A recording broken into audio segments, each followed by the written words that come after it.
When we first started the Conserve and Preserve project, the idea was to have an opportunity to educate others, community members, bring in some key stakeholders, and demonstrate what we were able to do with the heritage building in terms of bringing the energy efficiency up to more modern standards. The original objectives for Conserve and Preserve were twofold.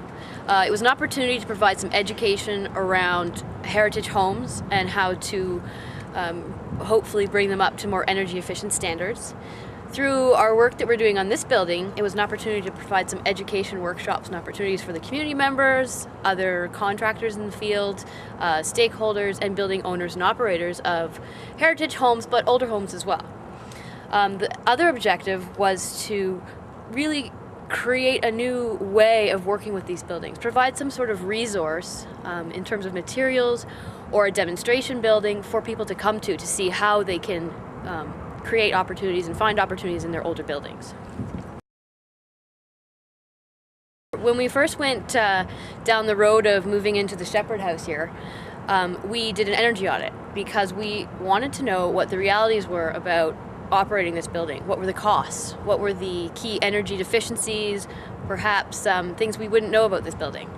And our first energy audit, we did it in January of 2006, and we scored an 11 on the EnerGuide scale. The EnerGuide scale is an energy efficiency measure between 0 and 100, 100 being the best in class, and so this building scored an 11. But we found out that we had the potential to achieve a EnerGuide 80, which is currently what Energy Star buildings or an R2000 home is rated at, so it had huge potential. And we had a list of recommendations which included insulating the attic and the walls, working on the heating system, changing it off from oil, addressing all the drafts in the house. It's very, very drafty, and I think we had a 27-inch hole if you added up all the leaks in the walls, and it's a pretty large spot. So score 11, potential of an 80, and we had our big game plan of what we wanted to do. Well, because this building is owned by the Ontario Heritage Trust, and we are tenants basically, we lease it from the Heritage Trust and the Lakes Nimba Conservation Authority, we presented our plan. We had to have a design plan of what we wanted to do and why. And when we presented it, the Ontario Heritage Trust took our 5 top recommendations and they agreed to 4 of the 5. The 5 recommendations were to address insulation in the attic and draft proofing. The 3rd one would be installing a geothermal system. The 4th one would be to look at upgrading the windows or retrofitting them, making them more efficient. And the 5th one was to insulate the walls. And insulating the walls was the one item that didn't get approved from the Heritage Trust, because if you look at the exterior of the building, the character is one of the characteristics that make this building a heritage designated building.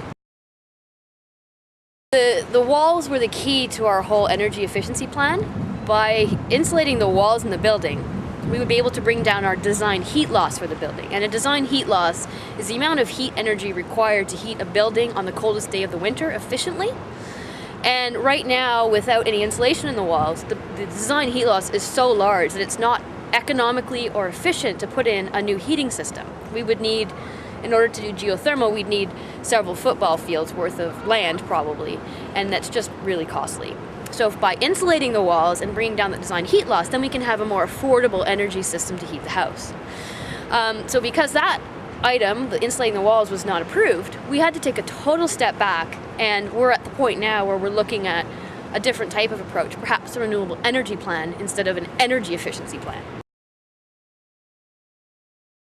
Well, a renewable energy plan may be looking at incorporating new technology into heating the building, providing energy through solar panels, combination of solar hot water heating. We're just exploring all the different ways. Instead of doing a true deep energy efficient plan, which includes our traditional energy efficiency of building envelopes, sealing it up, insulating the walls, because some of those are not allowed on this building, what are the other things that we can do to make it affordable and bring down the operating costs, and so that we still maintain the character and have a comfortable building to work in?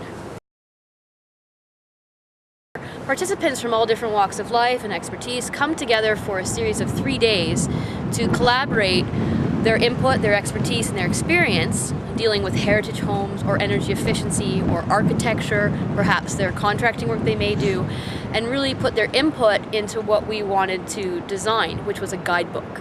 At the end of this project, our plan is to provide a guidebook or handbook that people who own or operate older buildings and heritage homes specifically can use as guidance. The design studios were a lot of fun. The 3 days were an incredible opportunity to meet a huge new network for us. We're new to the heritage world, if you want to call it, and the people that came out for the 3 days and offered their expertise and their insights were invaluable. This work is going to continue on, and we're looking forward to new opportunities and I imagine we're going to have an extra series of workshops and presentations coming up throughout the summer and the early fall.